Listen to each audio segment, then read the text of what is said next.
I'm Leonard Nimoy. Join me for In Search of An Argument. Welcome to the podcast. I am Jim Gentili. I am here with my Padres, John Heinz, Peggy Bennett, Shelly Cummings, Beth Shannon.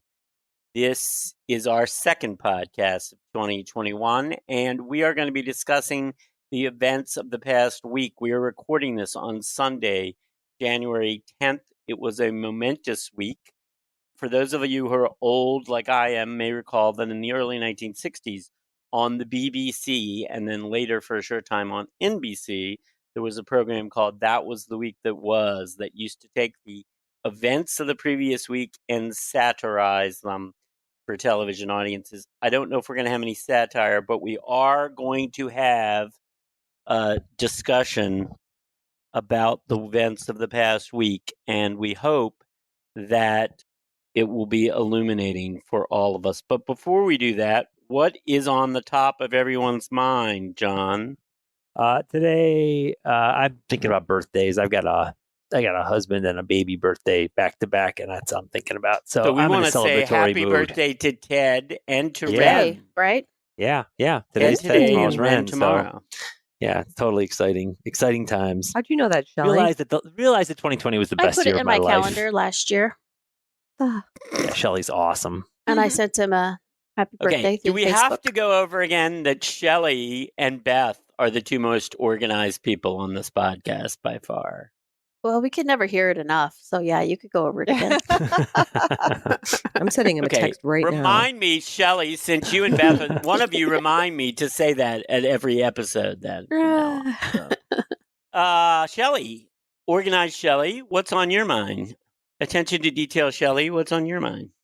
So, I am in the throes of trying to decide if I'm going to get a dog. Yes, Do it. do COVID it. dog. Do it. COVID dog. And I have wanted a dog for my entire life. Had dogs when I was younger, but I just have never had a dog really as an adult. I had one for a short period of time in Chicago, but it didn't last. An indoor dog, No, it would be, indoor, and then I obviously not let like a him- farm dog. No, I've had both growing up. Yeah, because she would let it out on her back 40 acres, John. She's got a big backyard.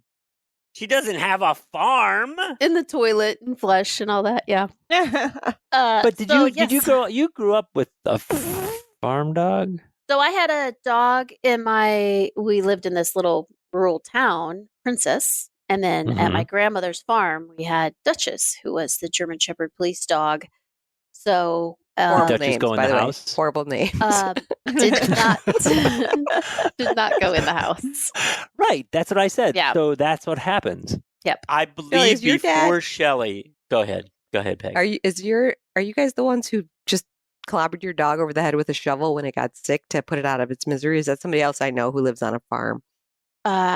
If it was my dad, it's a story I don't remember, but it's Okay. quite possible. It sadly. sounds like your father, Shelley. He Yeah. strikes me as a Blacked violent, out. homicidal I maniac. blacked out.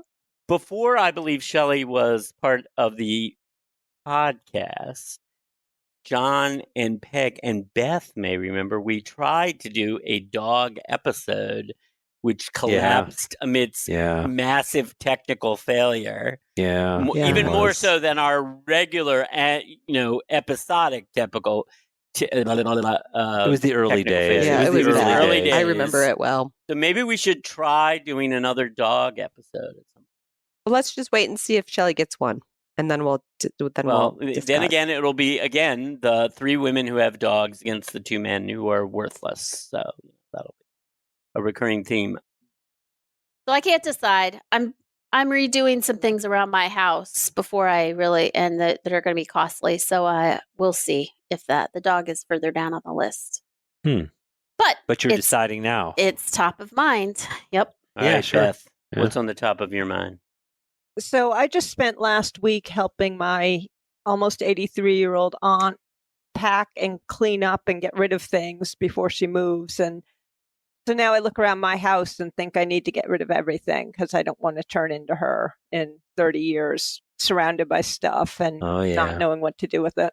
Oh yeah. Now, Oof. when you say you I'm get rid of sorry, everything, that's hard. not including your 2 dogs, right? You would not Correct. be The getting rid of dogs would them. stay. Yeah, Right. they would stay. I'm pretty sure you would get rid of me before you would get rid of either of the dogs. So, pretty sure I'm way higher on that list. Beth, you're not like a hoarder, are you? No, I'm. Not at all. I think I'm actually pretty good about not keeping a lot of stuff, but just it was amazing how much stuff she had. It She's can a creep retired up history on you. professor, so It can creep every up on you, document even was if you're not a important. hoarder. Yeah. Mm. Beth, Peggy, I'm what's on your mind? I'm really Go good, ahead, Beth, Peg. at that kind of stuff. And I know we don't know each other personally yet, but I'd be happy to come help you purge. Excellent. Yeah, Peggy's really good at that. I love Peggy, getting rid you of actually stuff. enjoy throwing stuff away. I Oh, do. yeah. I get rid of a lot. I do too. Almost probably too much.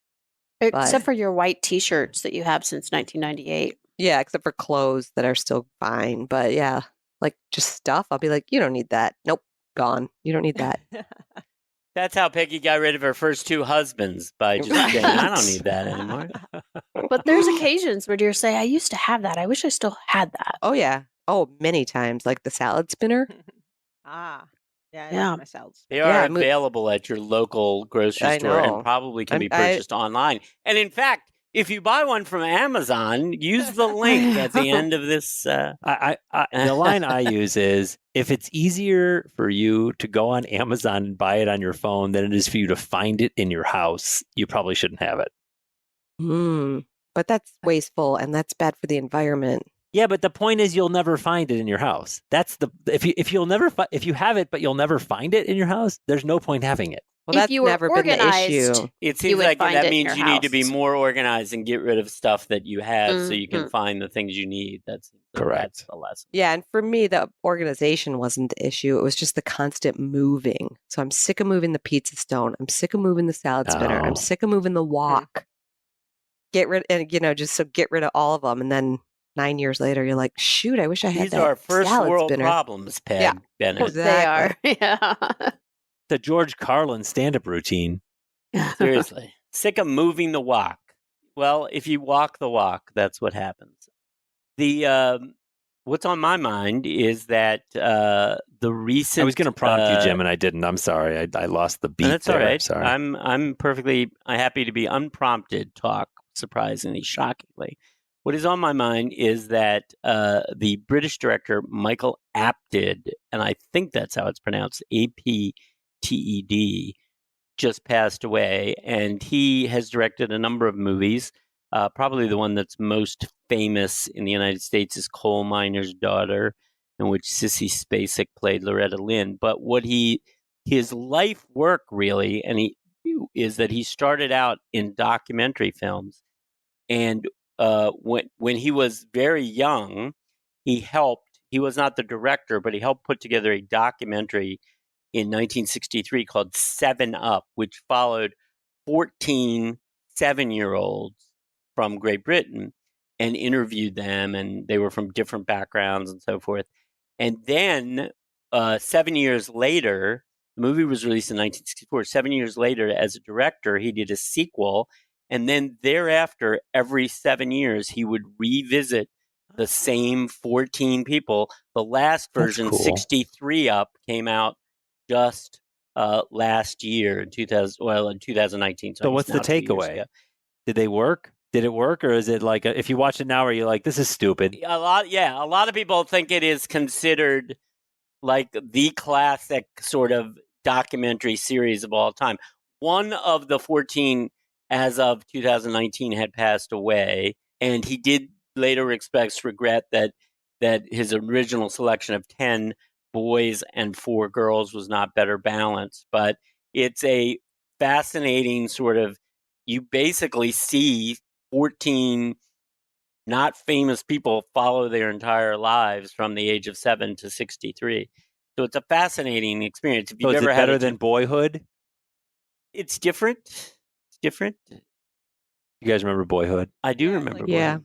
I like I never Boyhood. watched it.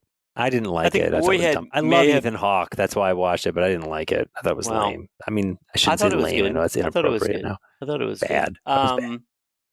I think that I think that Linklater may have been influenced by the 7-Up films in choosing to do Boyhood, but Yeah, I'm that's not why sure I about that. mentioned it. I figured it sounds consistent. So Anyway, let's move on to a discussion of this past week. That was Wait, the week I that didn't was. get to go. Yeah, you did go, didn't you, Peg? No, I just was Well, maybe commenting on not. Beth. I thought.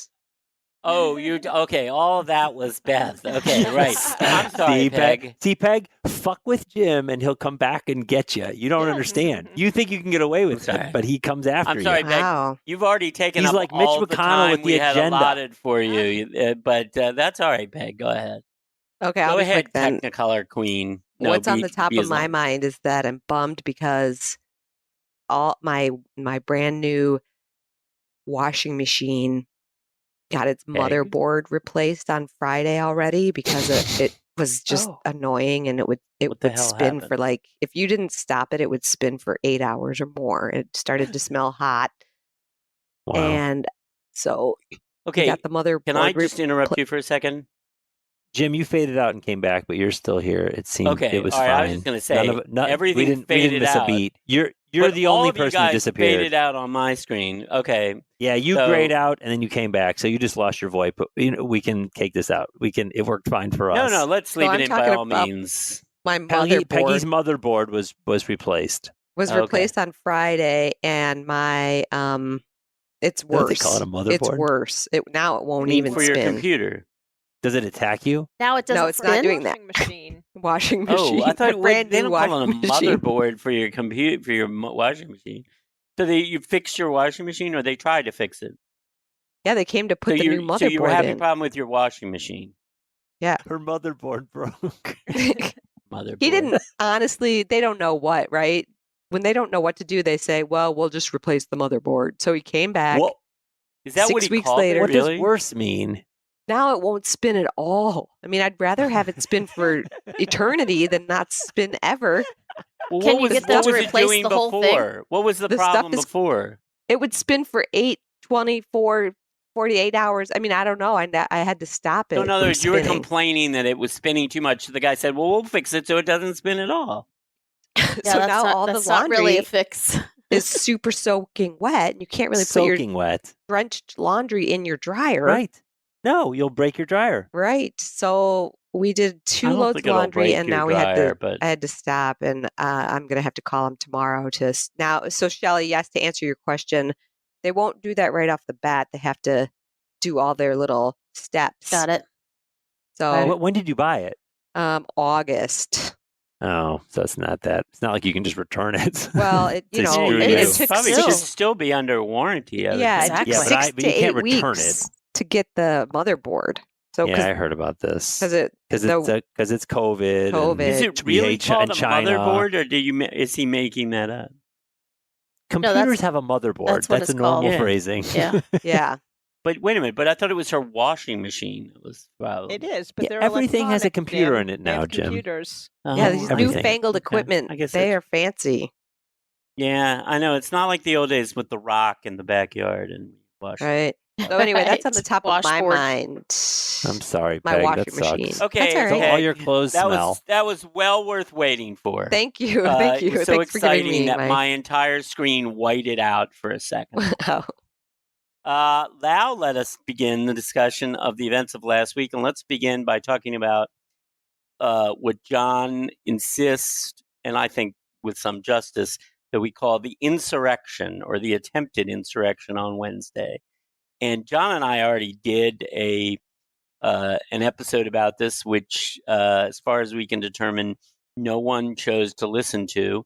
But nonetheless, since we've already spoken on the topic, let's start with Peggy, Shelly, Beth. Which one of you wants to talk first about Wednesday?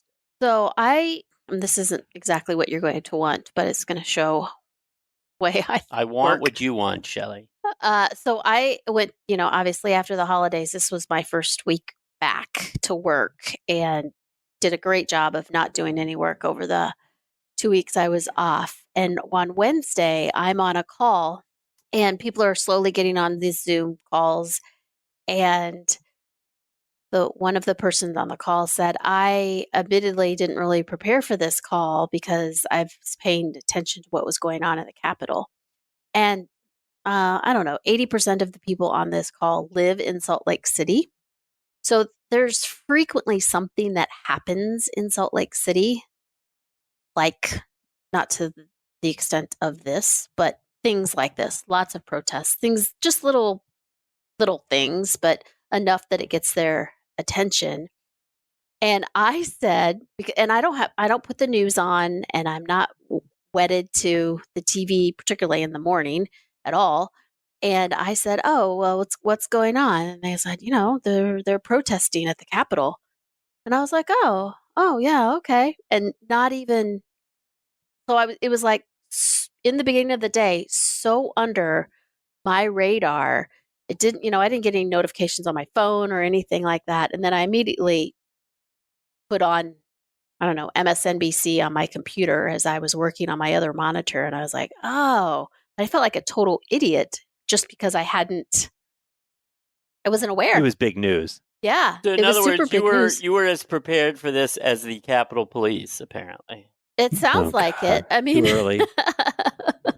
I mean, I felt like a stupid idiot, but then I was like, this is the reason why I don't watch the news, because of all the doom and gloom that goes on. But I felt badly. I didn't know what they were talking support about. my bestie over there and say that I was at work, and I'm doing like part-time at home, part-time at work. And I was actually at my office and I got a text and it said, "Is Gretchen at the Capitol?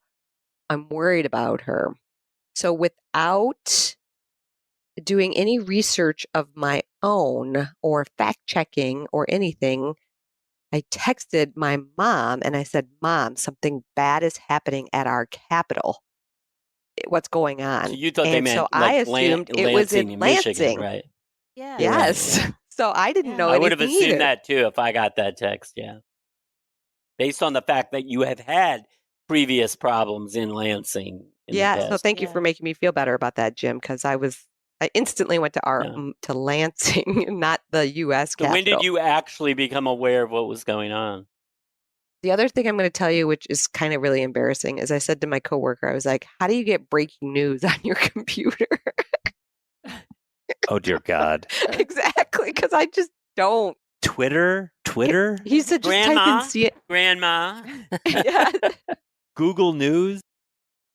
You can also just do MSNBC or CNN. That's what I did. He goes to CNN. NYTimes.com? He already there's a knew, lot and of he was ways in you the can thick do it. of reading it. So I kind of saw over his shoulder, and I was like, "Oh, okay, I'll type in CNN." So that's how I found out. Yeah, that's what I did.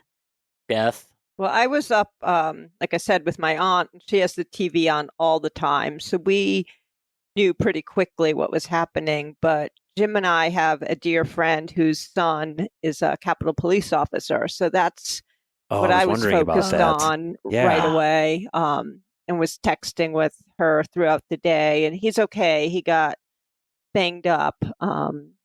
But he also said nobody was wearing masks, and his mask came down several times. And so, now he's nervous about COVID as well. And so that was, living in the DC area, I've been to the Capitol numerous times, and it's just, the whole thing is like, I'm still processing it. I still can't believe it actually happened and that there was no proper response. Yeah, what do you guys think about that with the Capitol Police, given that they knew that the protests were happening?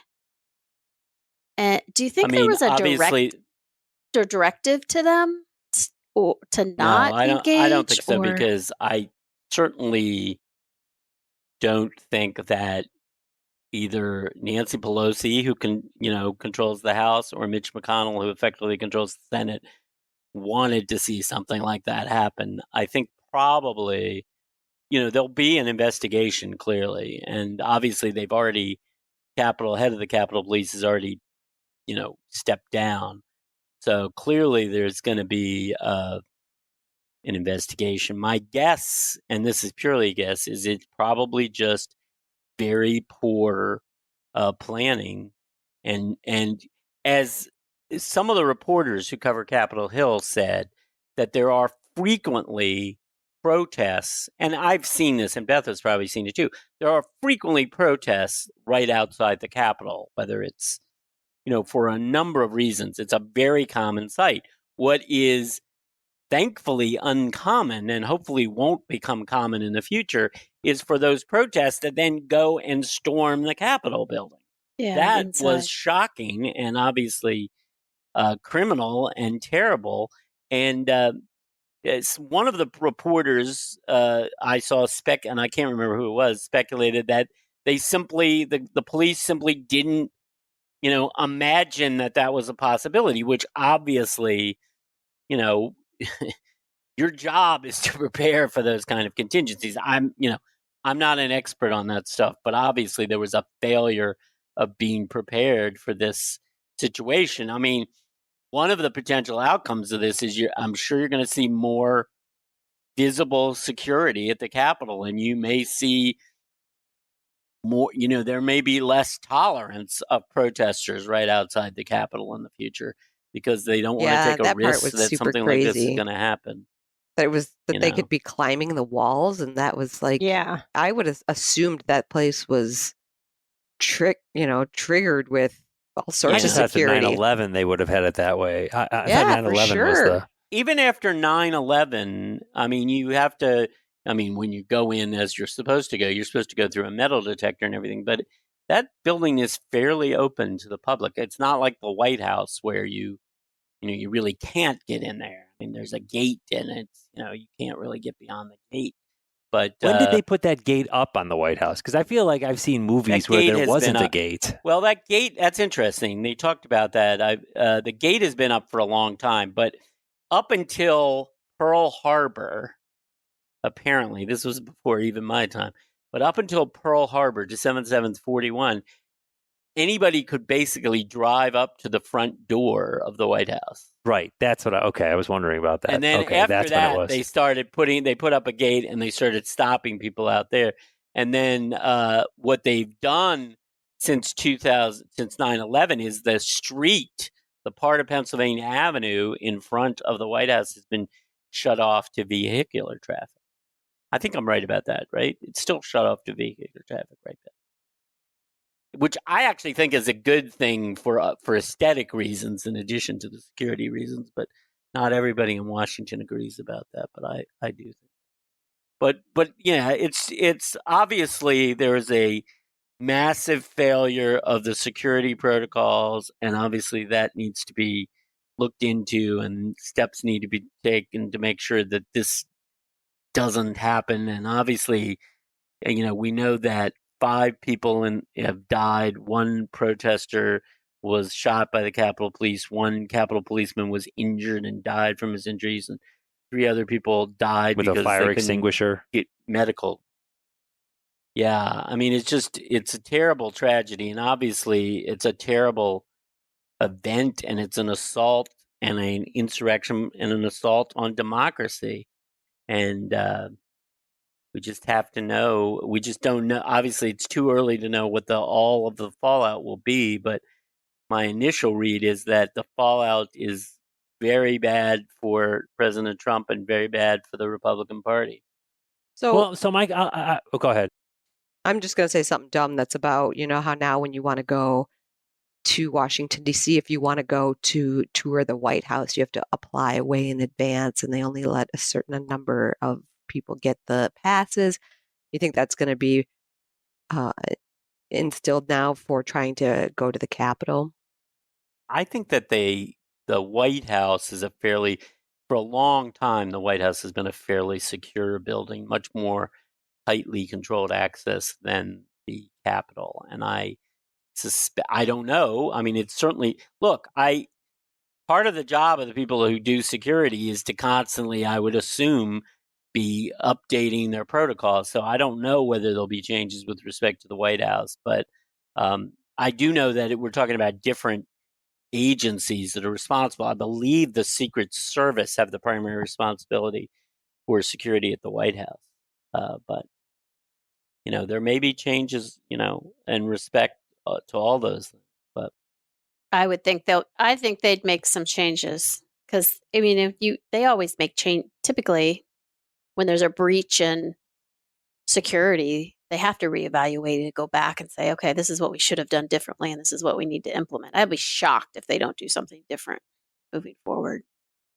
And they did just put up fencing around the Supreme Court, and that's the first time I remember that. Do you remember that previously, Jim?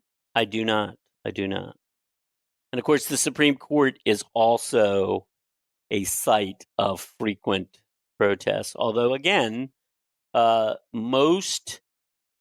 overwhelming majority of those frequent protests, even if they're not legal, even if people get arrested, are not violent in any respect. I mean, in other words, there are people, and there's sometimes you read about people getting arrested, but essentially people are assemble and refuse to move, and then they are arrested, and there's usually they don't resist. I mean, part of the point of the protest is to get arrested for the symbolic value of it.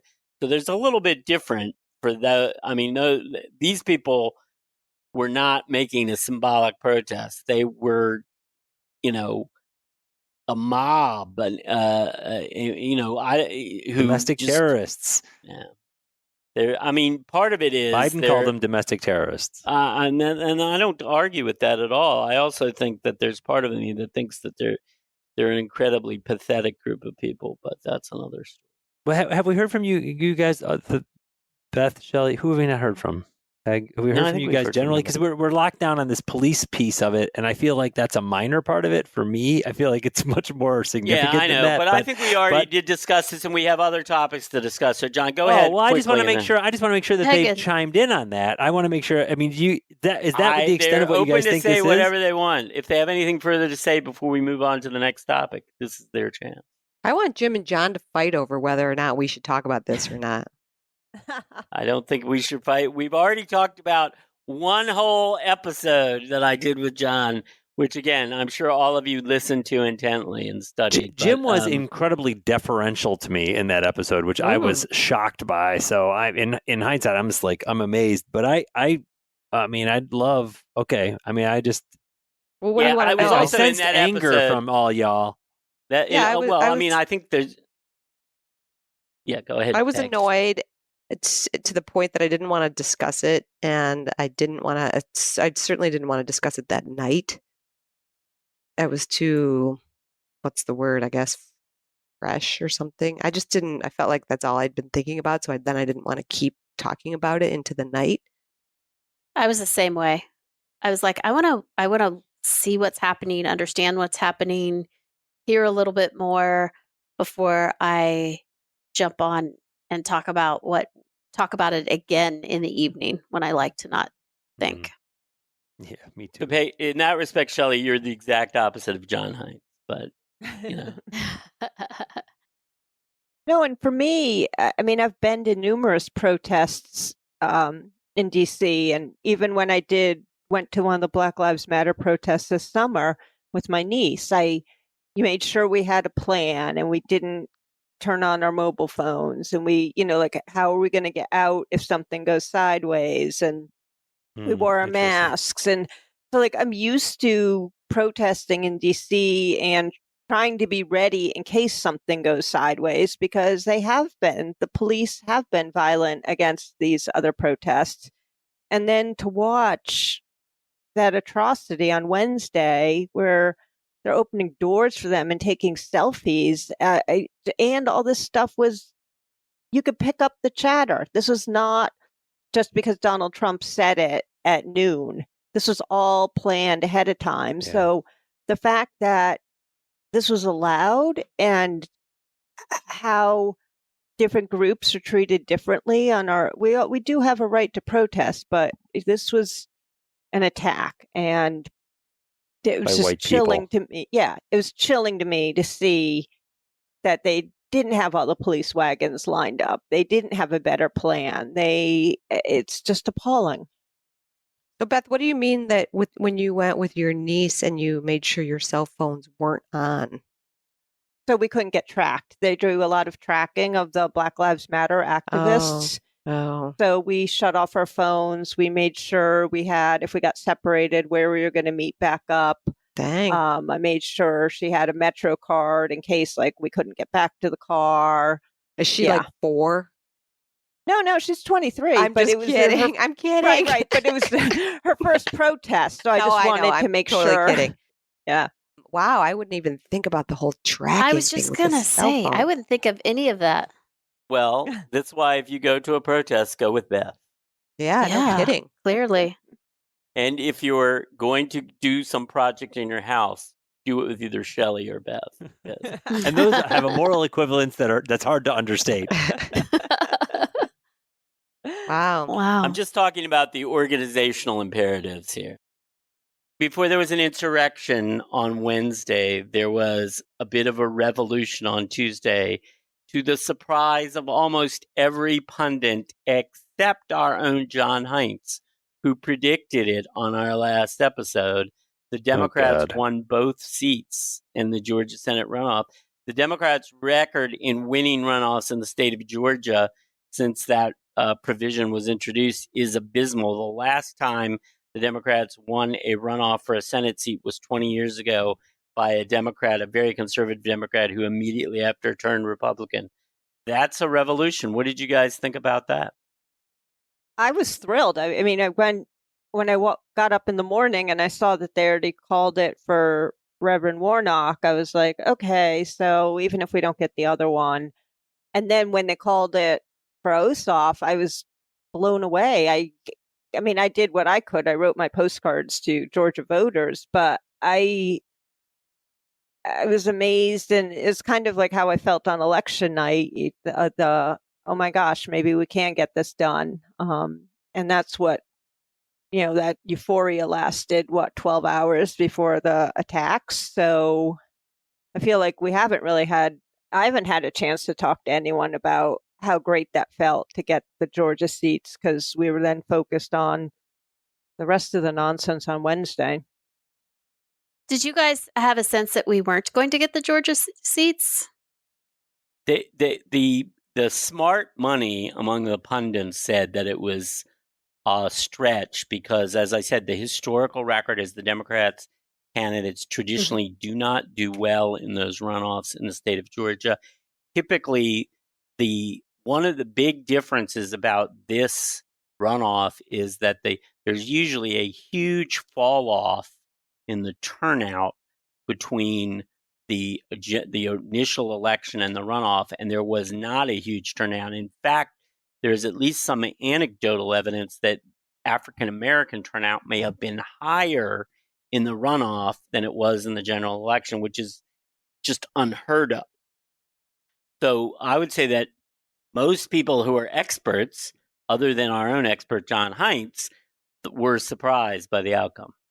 There were some people who thought there might be a split result because there was some sense that Reverend Warnock versus Kelly Loeffler would be a slightly easier decision. And in fact, Reverend Warnock did run a bit ahead of Mr. Ossoff in the final results. But I will confess that I was actually watching the returns on Tuesday night. I was glued to the television. And when I went to bed, even though the races had not been called, it seemed clear from the voting trend and where the ballots were left that it was very likely that both Democrats were going to win. So that was great. And it lasted, as Beth said, for a very relatively short time. And I wonder if, again, I don't think that they're completely related, but I wonder if they're not unrelated in the sense that I wonder if that result may have further stoked up the madness of the people who attacked the Capitol. Yeah, it seems like the timing, if you look at everything from a timing standpoint with all of the announcements, that it was just like the straw that broke the camel's back. Like it probably would have happened anyway, but I think to your point, it probably incited them even more than it would have. And it was also clear that even by Wednesday morning, people were already weighing in with the opinion that the reason that the Republican candidates lost was because of Trump. So Jim and Beth, is Lisa Murkowski going to flip from the Democrats to the Republicans? I mean, the vice versa, to the Democrats? Is she going to know. Become a Democrat? I think it's more likely she would become an independent, but whether she would caucus with the Democrats, I don't know. There hasn't been a Democrat elected to the Senate from Alaska in about there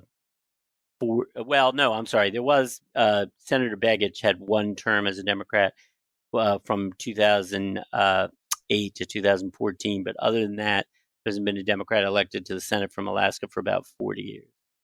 So I don't know whether she will do that. But she actually, Lisa Murkowski, once lost the Republican primary, ran in the general election as an independent and won. So she has a history of being somewhat independent of the Republican Party in the state of Alaska. So it's very possible, I think, if she stands for re-election, she may do it as an independent. She may do it as an independent. Yeah. Shelly, where you are in your circles, are you like, I mean, are people talking about the Georgia as being a surprise, or is it kind of like, because I feel like in the circles I'm traveling in around here right now, people I'm talking to, it was like, everybody was like, we're not going to win Georgia. We're not going to pay attention to the news. If we win, if the Democrats win, we'll be thrilled, but I'm not counting on it. I'm not going to sit on, with excitement the way I did for the November election. I mean, was that similar, or were people like, I don't know, what was the word on the street? Yeah. So I honestly, the only time I talk politics is on this podcast. That's even better. So I'm serious. Every now and then my parents might, a blip comes up here and there of some comment or another. And then my neighbor across the street will post stuff. And he actually reached out to me. He said, feel free to unfollow me if you'd like, because I'm telling all my friends to unfollow me. And I'm like, no. What kind of stuff is he saying? It's not in line with what this podcast leans. Oh, okay. We should have your neighbor on. Would he come on or she come on? No, I don't think he'd come on in a million years. I could ask, but I'm pretty sure he would not. But I told him, I go, I find it entertaining. And that's all. I didn't want to go anywhere because I love him to death. But so that's the best answer I could give you to your question. Yeah. Peggy, any thoughts? No thoughts really. I mean, I think people were just like a lot of relief and a lot of like, oh, thank God. But beyond that, there wasn't a ton of discussion. I think that my most political conversations were taking place at my place of business. And now that I don't go to work all the time, it's greatly reduced. Interesting. Mm-hmm. Water cooler discussions, basically. Yes. With a few people. So and we have to do it. Can I ask the four of you a question? No. So can I ask the four of you a question? No. We did an episode. He's ignoring me. He is. I'm doing the next Doesn't like topic. your answers. We did an episode the night after the election on November 4th. The election was November 3rd. And all of you seemed less happy about you were not unhappy, but you were pretty guardedly happy about the outcome. Do you feel better now than you felt on November 4th, or worse about the politics of the country? Well, I'm just going to jump right in and say one of the reasons why I didn't feel excited was because I felt something like this was going to happen. And by this, you mean the assault on the Capitol, the insurrection? Yes, whatever the insurrection, the domestic terrorism, whatever you want to call it. Yeah. Wow. That I had a bad feeling, and I actually felt like Biden might get assassinated, and I still have that fear. I still feel uneasy, and everything you read says this is just the beginning. And I mean, there's all this stuff that came out about how, I don't remember who the weird loser was who was like, oh, I'm pretty sure there's going to be 1 million armed men who show up if this vote isn't overturned. And this was just like yesterday or something. And all this stuff about, was there truly a, what's that thing called where you hang people? Lynch mob. Set up. What's that? A lynch mob? Well, no, like they built the structure. A gallows, I mean, I don't know. Mean? A gallows? Oh, gallows.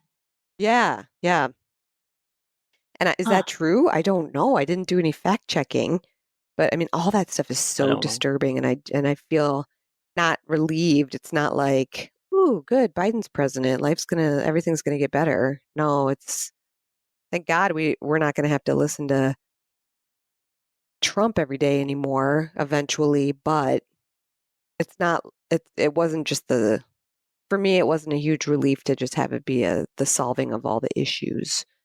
Mm-hmm. So that's probably why I sounded guarded.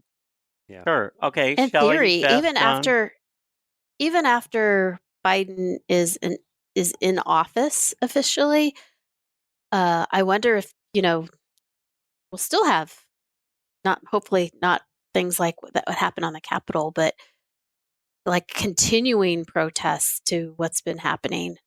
If when are they going to accept reality? Beth, John. Who's they? Well, the people that stormed the Capitol, Who are they? Really, they I mean, can't. how big of a group do you guys think they are? And they're so out of touch with reality. They think they are in their reality. You know what I mean? It's like they're never going to accept our reality. I know. So we can always be at risk. Yeah. Are we talking about 10% of the United States? What are we talking about? No, there's more. It's hidden. Use more than that.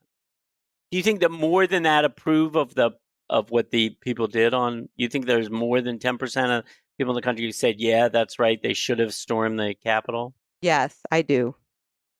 I think it's a huge problem. Anybody else? And the most high-powered people are never going to reveal themselves, but they're there feeding all this. Anybody and funding else all of it. Agree or disagree with Peg?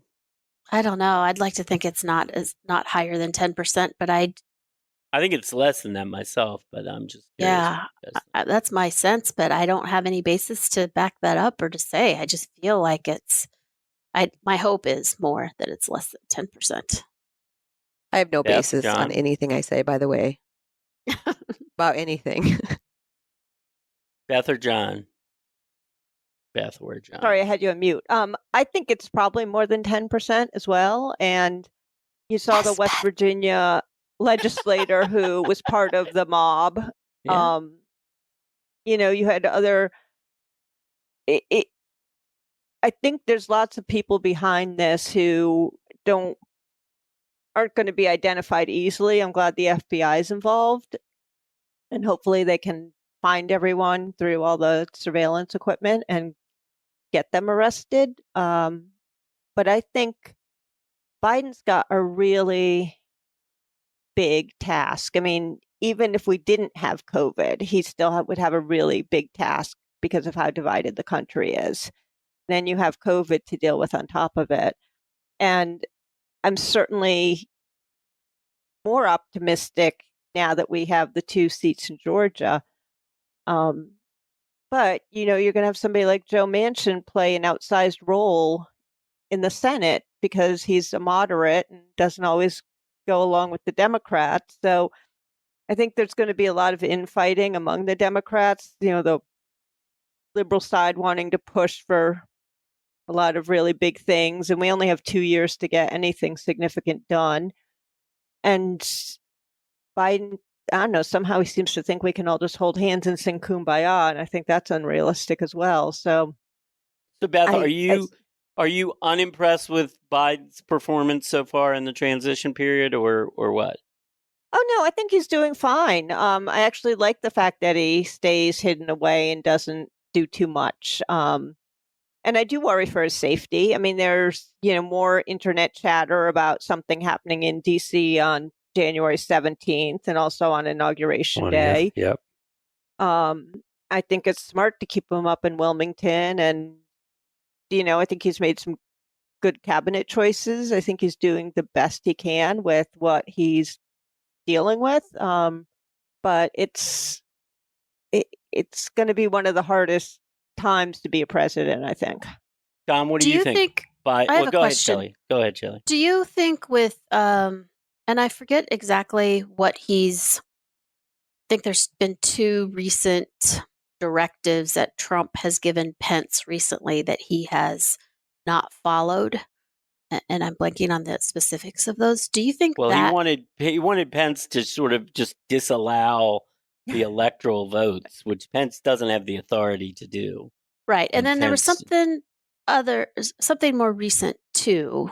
Well, there was a question. Apparently, it's been reported that even though this is not constitutionally appropriate, that it was actually Pence who ordered the Department of Defense to send the National Guard in to support the police once this insurrection had broken out, because the White House was either refusing to do it or was ignoring it, and that Pence called the Defense Department and said to send the National Guard in. So I think that was probably what you're referring to. Okay. Then, so with those two that are kind of in opposition to what Trump would have happened, do you think that might help temper anything to show that even Trump's closest advisor person is pulling back and stepping away from some of his actions? Do you think that will have any impact in some of the John, riots? What do you think? Comments? You answer first, John. I'm not sure I understand the question. She's saying do you think the fact that Pence and some other backing away is backing away from Trump, will that have there've some been impact? other people have been backing away, but Pence is like his right-hand guy and has followed him all the way along the path, and it's only the last week that he's pulled away. Do you think that'll have a positive impact?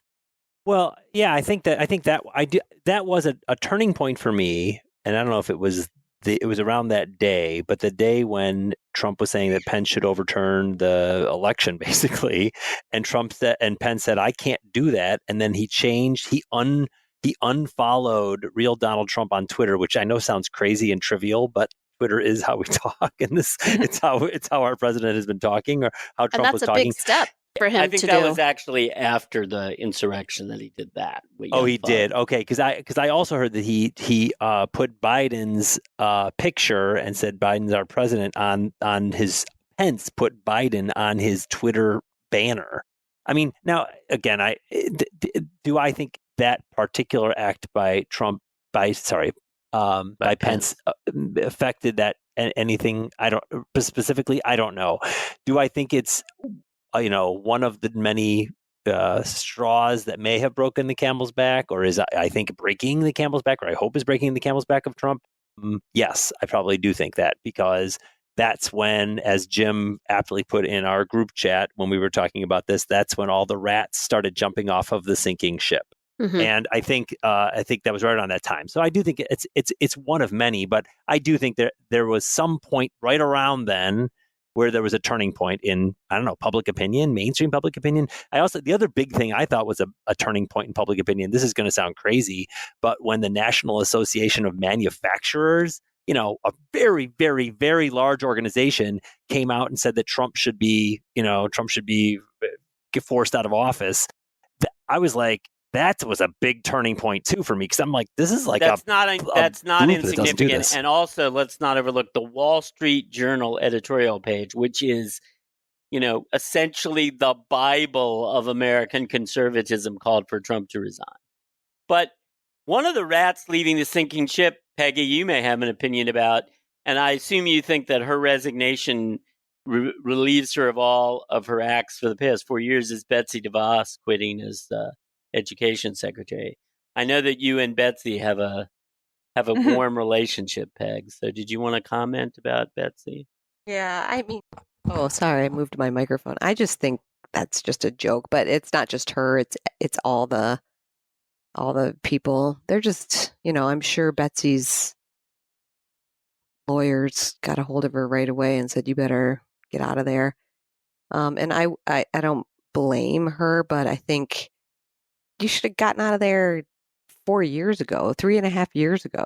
All these people should have, not now. 4 years ago.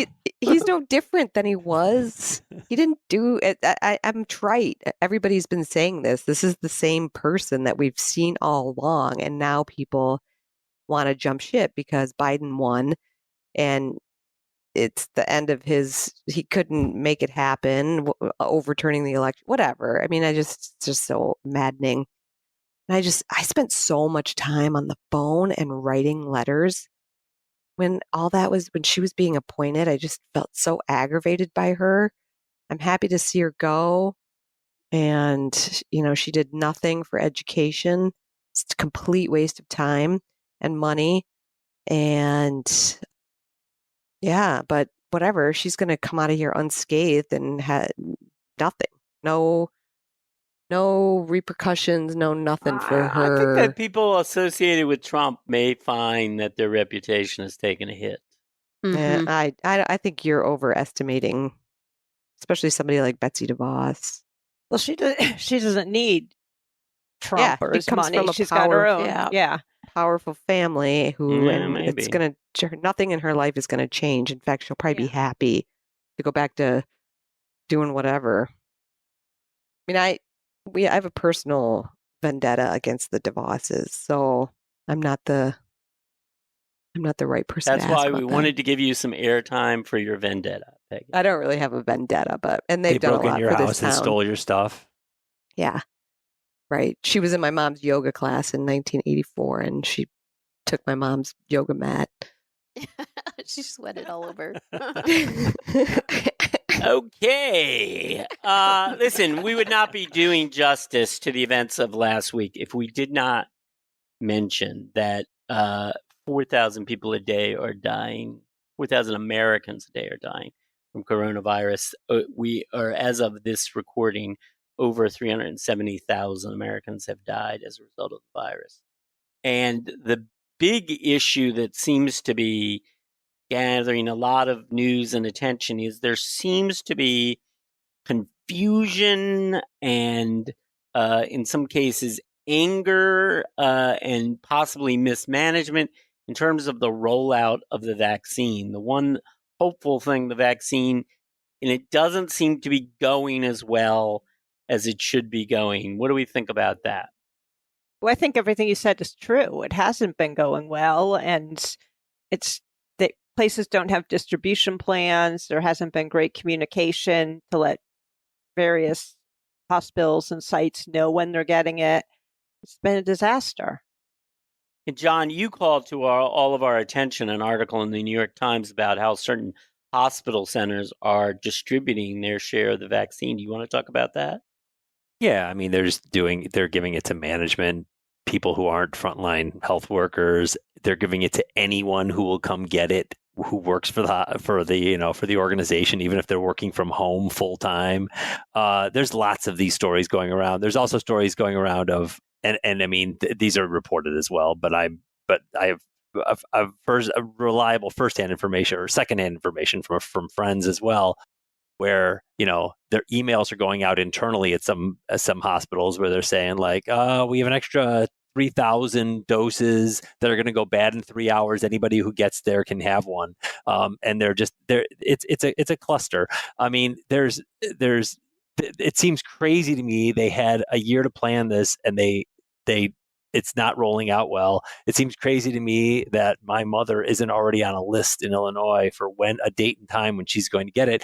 And I actually know someone in Indianapolis who's over 80 and who is on a list and has an actual date and time when they are going to get the vaccine, even though it's not available yet, and they're rolling it out. So I was like, I'm a little outraged at Illinois for, I don't know. I mean, there is a part of me that's a little bit like, I feel like perhaps this wasn't this wasn't the Trump administration's strong point, ordering a kind of mass operational detailed plan nationally to distribute a vaccine. I'm not sure that any administration would have done better, but this is unbelievably bad. I'm kind of optimistic at the end of the day, because I do think just production is being ramped up so quickly that within the next month or so, we're just going to be so flooded with doses that everybody who wants it's going to get it. That's kind of how I'm starting to feel, but maybe I'm wrong. So, John, I don't have any of that intel, and so I'm just going to be careful with what I say. But I feel like, from what I can tell, I like the dog. Barking. Go with it. Okay, that Beth's dog or Peggy's dog? That's my dog. That I feel like they've been pretty well organized and really well communicated at my institution. And again, I'm not privy to the behind the scenes stuff, so I don't know about the whole like it's going to expire in 3 hours, so anybody who can get here type stuff. And so my mom just we spent quite some time trying to figure out how to get her on a list. She was actually going to drive to the Michigan Department of Health on Friday because she couldn't get through on the phone, of course. And she got an email today to schedule her appointment, and she's all set for Tuesday. So, excellent. Yeah. Fantastic. That's great. Very news. excellent. 4:00 on Tuesday. Peggy, do you know, Peggy, if your administrators at your hospital got the vaccine before you did and other front-facing people? I do not know. If they did, it was not advertised. I mean, when we got our first when our first person at our hospital got injected, at least that we know about, they did, like a lot of people, they made a video and they put it on our institutional whatever page that goes out to everybody. And I work on the 3rd floor, which is where all the higher ups have their corporate offices. And so they were all standing out in the hallway. And I have a big crush on one of them. So I was like, hey, you're doing a good job, like blinking my eyes and stuff. And he said, oh, thanks. We're getting ready to give our first injection. And he said, so tune in. So he called it the first injection, and it was given to a emergency room doctor. So who knows if they got it or not, but they certainly West Michigan, nice, man. Yeah, they certainly didn't advertise it if they did. I find it fascinating that I got mine before Queen Elizabeth and Prince Philip got theirs. I think that's a little bizarre. They're not patient-facing people. I know, but they're royalty.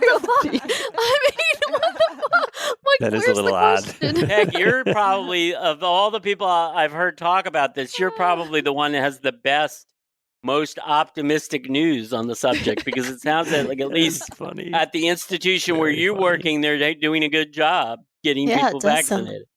I actually felt like I was an idiot, because when I got the call to get mine and they said, hey, you can come on Saturday, which is 2 days. It was 2 days later. And I was like, I don't think I want to go down there on a Saturday. So I said no. And I picked a Tuesday, which is when I was going to be back at work. I mean, which is just ridiculous. Peg, if there's another open slot, I'm willing to drive to Michigan to get vaccinated myself. Me too. So if you have another open slot there, let me know. I'm ready to get in the car and come. So. And they scheduled my first one at the exact same time they scheduled my second one.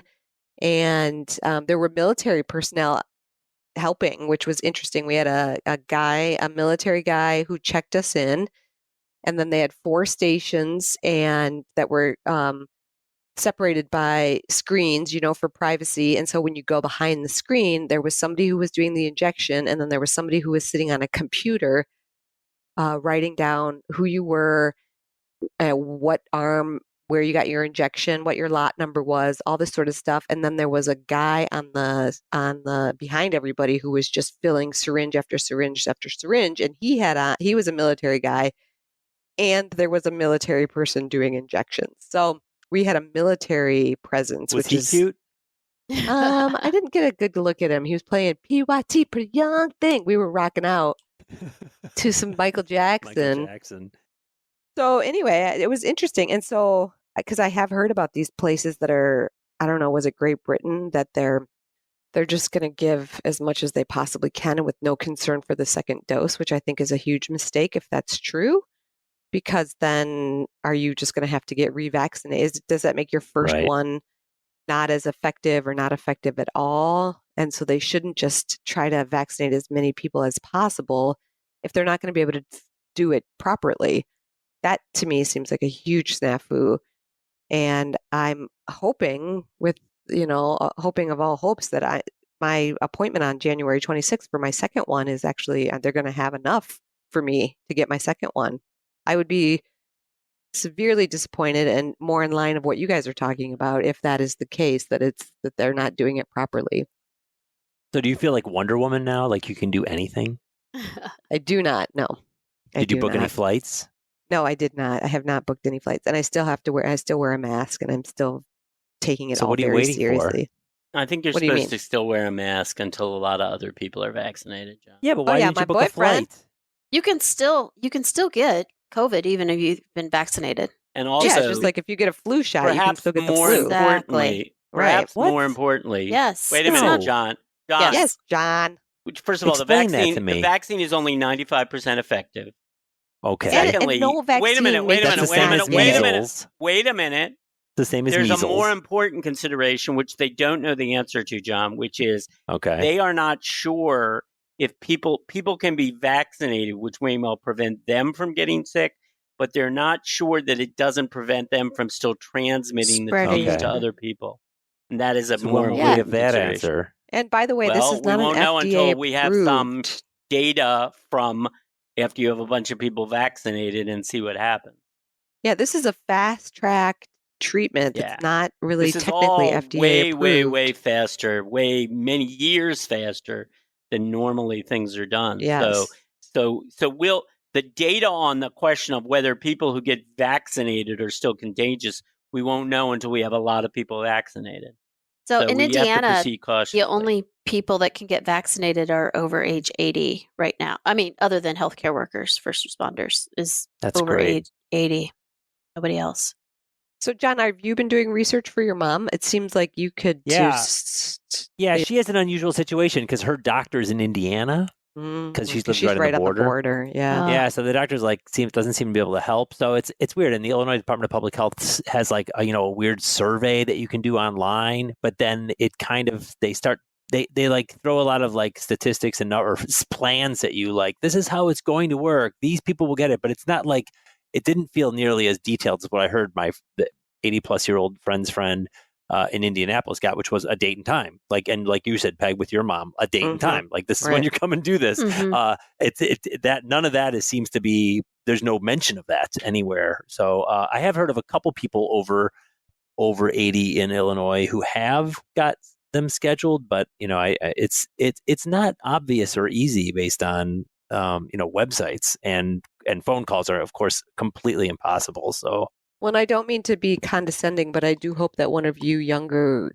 folk are helping her because I do think it can be confusing in navigating for sure. It's not just navigating, it's just perseverance, right? I assume it's just you just have to keep calling and bugging and that's what we're all doing, but it's ultimately been unsatisfying so far, so it's kind of weird. I would say that my mom's primary care physician had zero to do with it. It was all about hunting and pecking. I went around to whatever hospital system. The Department of Public Health is the one that in Indiana that's doing it. My mom, she goes to Spectrum Health as part of her care. I researched the Spectrum Health website for community vaccination, and that's how I got. Whatever. It just takes a look. Yeah. It takes. Yeah. So that's what we need to do more of. You're right. Yeah. But the other thing that you can do is go to your Illinois.gov site. And there's in Indiana anyway. There's a coronavirus.in.gov site that lists the plan, which is significantly that outdated. I've seen. And then it also has links to the centers by county. So if you typed in, Cook County, and then it would have a list of those centers, and then those centers will have specific criteria of who can get it when. So Cook County might be only first responders, whereas I've lost track of what the other counties outside Cook are, but might have expanded it to other people, so it's not easy. It's not What about yours, Shelly? Are they signed up? No, because they're not 80. My mom's not 80 either. Well, that's what I'm saying. In Indiana, in Cass County, where my parents live, my dad can't get it because he's not 80, although he has diabetes, so he should be able to get it. My mom got the first one because she volunteers at a hospital. So she's had the first set. Interesting. Even a volunteer. That's crazy because she's checking in patients. Has she been volunteering through this whole thing? She cut back in the beginning. And I think she goes and spends. My parents have very interesting ideas about how this all works, despite my mom being a nurse. Hey, so John, is your mom 80? Yeah. Okay. Yeah. All right, guys. There's much more to say, and we'll have more time to talk about it. But we need to move on. We have a listener suggestion. So, John, roll that tape. Hey, John. How about an episode where In Search for an Argument record the In Search for an Argument song? and you can write it with Ted, and just keep it simple, go from C to G to D. He'll know what that means, and write a line each based on an inanimate object in whatever room you're recording at that time. I think that'd be quite a good laugh. Hope you're all well. Happy New Year. It's kind of a fun idea. That's so funny. Hilarious. Obviously, my reaction to that is that Richard is not familiar with the ill-fated karaoke episode that we did. And that seems to me to be perilously close to the same idea. So, but yes, we do appreciate listener feedback. Does anybody have any... The episode was painful. Yes. It was. Does anybody else having have PTSD as you mentioned it? Yeah, seriously. Does anybody else have any... does anybody have any recommendations before we wrap up? I do. I just finished a great book called When You Find Me by PJ Vernon. And it was one of those ones, I started listening to it on the car ride up to Massachusetts and then couldn't stop listening to it until I devoured it. I think you'll really like it, Jim, but I recommend it for everyone else. What's it called again? When You Find Me. Dang it, it's not on Libby. I just looked. What's How long of a drive is it to Massachusetts, Beth? I made good time. I made it about 6 hours. So Beth has been known to be somewhat disrespectful of the speed laws. And why did you go? I know you went to help your aunt, but is she moving or something? Yeah, she's selling her house, and she's been there for 30 years. So my sister and my brothers and I are trying to help her get everything sorted out. So nice. And you don't want it. Anybody else have any recommendations? I took a couple things, but yeah, she's keeping all the good stuff. Okay. Anybody else recommendations? I'm in the middle. I'm in the 4th series of the Dublin Squad books. Oh. So, yeah, I have to read them out of order because of when my library has them. So I read In the Woods. Me too. Which is number 1, the first one. And then I read The Likeness, which is number 2. Wait, you did? I thought you said you didn't read that one. I did. And then... Are these thrillers or mysteries? They're mysteries. Murder mysteries. But they're not like Agatha Christie type mysteries. They're richer than that. American Psycho? I would say... No. I would say they meet Raymond Chandler's famous criteria when he wrote his essay, The Simple Art of Murder, was that a really good mystery, and he was, of course, very disdainful of Agatha Christie, but he said a really good murder mystery, the solution to the mystery is like the olive in the martini, and that really it should be a work of literature about the characters in the book, and I would say these meet that test. Tana French. By that analogy, Agatha Christie is what? Is like a gimlet or more like a chocolate shake? No, I would say he would say it's more like a nauseatingly sweet, right. Pink lady or something. Heinz, I think what you would like about the most is the Ireland. I like both Raymond Chandler and Agatha Christie, to be clear, but Raymond Chandler did not care for Miss Christie, so Dame Christie. And then, so I just finished Faithful Place. Yes. Which is another Tana French. And then I'm in the middle of Broken Harbor. Okay. So I am liking. I've read them all. Beth's read them all. Yeah. I'm listening to The Witch Elm right now. That's not part of the Dublin Murder series, but also a Tana French book. Yeah. And then I just started it. Is it good? I think it's good. I prefer the Dublin Murder series.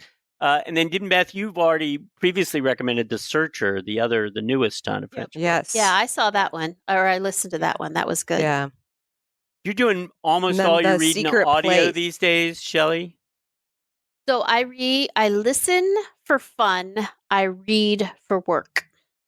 Yeah, very good. Ooh, deep. Peggy, do you have a recommendation? John, do you have a recommendation? I'll just say what I'm not recommending it, but I'll say what I'm thinking about it. What I'm reading several things that are better than this. But one of the things we're getting from the local branch of the Chicago Public Library has been Spanish language children's books. And there's this one incredibly weird book called, in English, I mean, it's in Spanish, but in English it would be, Can a Potato Ride a Bicycle? And every page is a different weird, like inanimate thing doing something that it shouldn't do. And one of the things toward the end is, can a piece of shit wear sunglasses? And it's like incredibly, it's surreally weird. So Mier, and they say Mier. and I find it in a weird literary way. And I'm like, this sounds like the lyrics to the song Richard wants us to write about the podcast. That's hilarious. Right? Wow. So it's on my mind, but no, it's not a recommendation for sure. I don't really have one this time. You don't have one. I'm going to pass as well. What? And you were the one person who had to have one every week. That's what we I have agreed. to be honest. I'm going to go publicly on the record with this saying that I don't like this come with one or without one. I feel like if everyone knows they have to give one, we'll think a little more about it and come in with better ones. This on the fly things for the birds. So do you think everyone should have to give one every time? I just think you should just do it. Why don't we do it? You like doing it. You're going to bring it up. It's weirder to like have the dead air where we're like, no, but John, I disagree. People are coming with them. We have yet to be all like, I know, but why don't we just say one. we have one? Every episode, you got to do a recommendation. Okay, No, then I'll John, be you more have to do a thoughtful with recommendation. mine. What's your recommendation? My recommendation, I'm actually enjoying this silly little book called The War of Art by Steven Pressfield. Okay. Have you heard of it? No. I mean, it's for it's kind of a full-throated defense of creating things, whether it's starting a company or writing a book or starting a project or doing something you haven't done before, or just kind of getting out of your comfort zone, and it's dated. It's very dated in so many ways. I think he wrote, Jim, you may know this. He refers to it. He wrote something of Beggar Vance. Yeah. The Legend of Bagger. Yeah. He refers to the fact that he failed in like all of his Hollywood attempts, and then he finally made sold a book with the Legend of Beggar Vance, but the book is just funny in a very simplistic way because it's just like a very just get to be off clear, your ass and do it it's thing. Bagger, and I like it. Bagger. Okay, I don't know the book. I don't know the movie Not or the Beggar Vance, which would make the movie version is kind of offensively racist, but Beggar Vance would actually be, I think, worse than Bagger Vance. So. Well, and part of the reason I like the book is because I'm laughing at it a little bit. He's so I forget because I've read so much kind of literary theory and gender criticism and stuff that when I read these books that are so, I can only describe them as masculine, that I just balk. So this book is very like butch. It's like this guy like, go out and do it. And you're tough and you're a man. Not in the good butch men. way that you used to look for when you were out on the club scene, right? You're talking about. Yeah, that's not. He didn't like butch. He liked twink. Listen, gender is complicated. So is John's Am I allowed sex to say life. twink? So Bagger Vance was the golf caddy, right? Right. The Will Smith. Yeah. The premise of the movie was that this white guy became a great golfer because of this black caddy who like inspired him. So it was really I remember. Also dated and somewhat of, I mean, not like offensive, like, yeah, it was offensive. There's no way of getting around. This book I'm reading is mildly offensive too, so I imagined. I'm not recommending the movie at all. I haven't seen it, don't know anything about it. When you say that it's highly masculine in the oldest, worst sense of the word, if you've seen the movie The Legend of Bagger Vance, you would not be surprised that the author... Right, okay. I suspected it was, I was consistent. Peggy, what's your recommendation? Speaking of offensive, have any of you guys watched Cobra Kai? Oh my God. I haven't seen it, but I obviously like the series idea. That's the spin-off from the original Karate Kid. Yeah, have you watched it, Jim? No, haven't. No. Jim? Are you recommending it, Peg? Jim, he said have no. you watched Jim it? said no. He said no. I said no. Sorry, I said no. I'm sorry, Peg. So, Beth, have you watched it? Beth on mute. That Beth? Well, I was trying to respect Jason's wishes to mute ourselves when we weren't speaking. Yes, No, you're Jason, good. It's good. I tried Justin. too. Justin said that. There may also be a guy named Jason who said that, but Justin. Oh, now you've got to make good And on there's your- a you just Rachel insulted somewhere. Justin. Which means You have to pay for his ticket to seriously, Paris. all of your track will not be on this week's episode. Accidentally, just as a coincidence. He wants a full. Peggy, do you have a recommendation? Well, Peggy had a question for Beth. Cobra Jim, Kai. you're really bad Oh, at this yeah, I'm today. sorry. No, I I'm have sorry. not seen it. Do you guys I know never saw how the long original this Karate episode is Kid at either. this point? Okay. So I have to say, I guess I'm going to recommend it. So it's offensive on purpose and it cracked me up. Okay. It's so bad. It's good. Well, isn't it a little bit like they're trying to do the Stranger Things, right? It's like they're intentionally trying to be dated. Yeah, almost the new Wonder Woman, too. The new Wonder Woman's that same thing. Like they're It's playing so- with Have you that seen the 1980s new stuff. Wonder Woman? I saw 50% of it and then I couldn't watch anymore. I see. Oh, really? Okay. Why do you have HBO Max? Yeah, my brother gave me one of his accounts, so Dang, I'm on we with tried him. to watch it last night, but we don't have HBO Max. You can Anyway, do a 7-day I free think it's trial. funny. I laughed out loud and I hated myself for some of the stuff I was laughing at. Well, that is certainly a strong recommendation. I will recommend a book that I just finished reading. It is a Japanese murder mystery called The Honjin, and I apologize if I mispronounce. It's Honjin, the Honjin Murders, and it is written by a gentleman who is considered the Agatha Christie of Japan. Is Seishi, Seishi,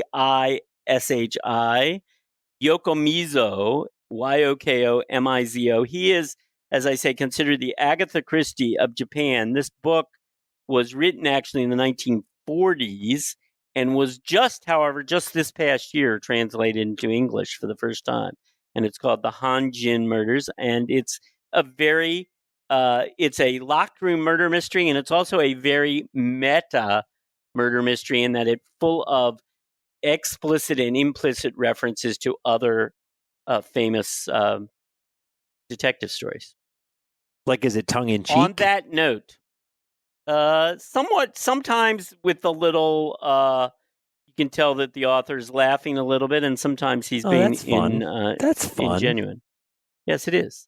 All right, Shelly, please, now that we've gone by far the longest episode we've ever recorded, would you please finish up for us? Doesn't Yes, matter. thank you to all of our humble listeners and for all of the suggestions and voicemails. Special thanks to Justin Mullins for his fine editing and making us all sound good. Special thanks to today birthday boy 10 Enling for his composing and performing the music that you hear at the beginning and at the end of each episode. Thanks to Mary Heinz for her technical wizardry. Very much so. Without this, we would not be doing the podcast and it probably never would have come into existence. But thank you most of all for all of you who listen through our bantering and our discussions. We'd love to hear from you if you have any comments, reactions, whether it's good or bad, to this episode or any suggestions that you might have for future episodes. You can let us know what you think by leaving a comment on our website, which is www.insearchofanargument.com, or you can leave us a comment on our Facebook page or on Twitter. We do very much pay attention to any of the feedback that you provide, and it's much appreciated because that's how we shape our content. If you like what you're hearing and you're listening to us on iTunes or Stitcher, please rate us. We will return to your pod feed soon. Thanks for listening and talk to you later.